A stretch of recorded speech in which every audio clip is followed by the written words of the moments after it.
Aujourd'hui, j'aimerais te parler d'une parole simple, mais profondément puissante. Cette parole dit « ne crains pas ». C'est un message qui est répété 58 fois dans toute la Bible, comme si Dieu savait dans son omniscience que l'homme aurait peur. Mais alors pourquoi Dieu répète-t-il autant cette parole?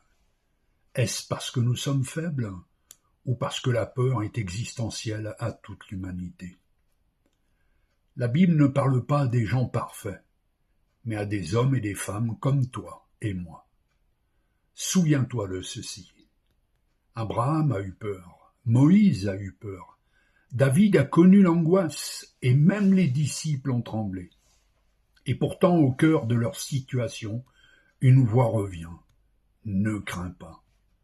Ce qui est frappant, c'est que Dieu ne dit jamais « tu n'as aucune raison d'avoir peur ». Non, non, il ne nie pas la réalité, il ne minimise pas l'épreuve, il vient rejoindre l'homme là où l'homme tremble. Écoute cette parole d'Ésaïe. Ne crains rien, car je suis avec toi. Ne promène pas des regards inquiets, car je suis ton Dieu. Je te fortifie, je viens à ton secours, je te soutiens de ma droite triomphante. Remarque bien ceci. Dieu ne dit pas seulement « ne crains pas », mais il dit « pourquoi il ne faut pas craindre ?» La réponse est « car je suis avec toi ». La réponse de Dieu à la peur, ce n'est pas l'absence de problème, c'est sa présence. Et ça change tout. Parce que la peur naît souvent d'un sentiment d'abandon, d'incertitude, de perte de contrôle. Mais lorsque Dieu dit « je suis avec toi », il restaure en nous une sécurité intérieure. D'ailleurs, on retrouve cette vérité dans le psaume 23. Quand je marche dans la vallée de l'ombre de la mort, je ne crains aucun mal, car tu es avec moi. Remarque bien ceci. David ne dit pas « je ne passerai jamais par la vallée », mais « quand je marche dans la vallée ». La foi n'enlève pas les vallées, mais elle change la manière de les traverser. Alors pourquoi Dieu répète-t-il autant « ne crains pas » ? Parce que la peur revient encore et encore et encore. Et à chaque fois, Dieu répond. C'est un peu comme une pédagogie divine. Mais il y a encore autre chose. La peur peut devenir un obstacle spirituel majeur. Elle paralyse, elle bloque, elle empêche d'avancer. Souviens-toi de Pierre sur l'eau. Tant qu'il regarde Jésus, il marche. Mais dès qu'il regarde la force du vent, il commence à couler. Car la peur détourne le regard. C'est pourquoi Dieu nous invite à faire un choix, fixer les yeux sur lui plutôt que sur les circonstances. Qu'en est-il pour nous aujourd'hui? Nous vivons dans un monde rempli d'inquiétudes. Nous avons peur de l'avenir, peur de manquer, peur de la maladie, peur de la solitude.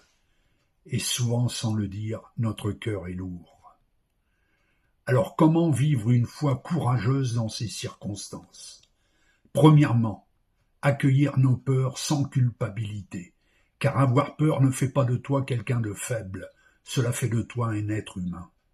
Mais alors, quelle est la clé pour vivre une foi courageuse? La réponse est « c'est ce que tu feras de cette peur ». Deuxièmement, remplacer la peur par la vérité de Dieu. La peur, elle parle, elle murmure. Tu es seul, tu ne vas pas t'en sortir. Mais Dieu lui répond, je suis avec toi, je ne t'abandonnerai pas, je te fortifierai. Cher ami, la foi c'est savoir et choisir quelle voix écouter. Troisièmement, il te faut apprendre à vivre dans sa présence, jour après jour, dans la prière, dans la parole. Plus tu prendras conscience qu'il est là, moins la peur prendra de place. Et enfin, avancer même avec la peur.